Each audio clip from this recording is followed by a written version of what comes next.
শীতের সময়ে বা আবহাওয়া বদলালে প্রায় সবারই ঠান্ডা কাশি লেগে যায়।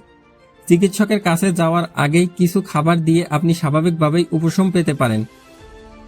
আজকে জানাবো ঠান্ডা ও কাশি দূর করতে সবচেয়ে উপকারী 7টি খাবার, যেগুলো সহজেই পাওয়া যায় কিন্তু অনেকেই গুরুত্ব দেন না।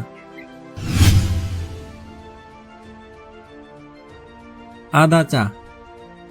আদা চায়ের মধ্যে রয়েছে অ্যান্টি ইনফ্লেমেটরি উপাদান যা গলা ব্যথা ও কাশির জন্য দারুণ কার্যকর। প্রতিদিন সকালে 1 কাপ আদা চা কাশি কমাতে পারে। মধু। মধু গলায় আরাম দেয় এবং কাশির উপশম করে। হালকা গরম পানিতে 1 চামচ মধু মিশিয়ে পান করলে ঠান্ডা দ্রুত সারে। তুলসী পাতা।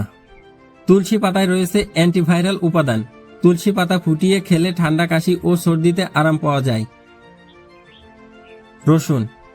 রসুনে রয়েছে অ্যান্টিব্যাকটেরিয়াল গুণ।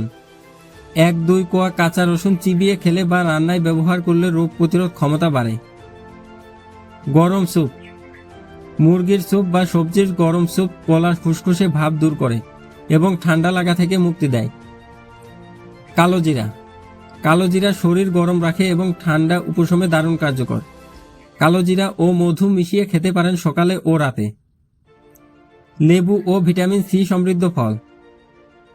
লেবু, মাল্টা, কমলা জাতীয় ফল ইমিউন সিস্টেম শক্তিশালী করে এবং ঠান্ডা সহজে প্রবেশ করতে পারে না। সতর্কতা: যদি আপনার কাশি বা ঠান্ডা 3-4 দিনের বেশি স্থায়ী হয় তবে অবশ্যই ডাক্তার দেখানো উচিত, কারণ তখন এটা সংক্রমণ বা অ্যালার্জিও হতে পারে। এই সহজ ঘরোয়া খাবারগুলো নিয়মিত খেলে ঠান্ডা ও কাশির সমস্যা অনেকটাই নিয়ন্ত্রণে থাকবে।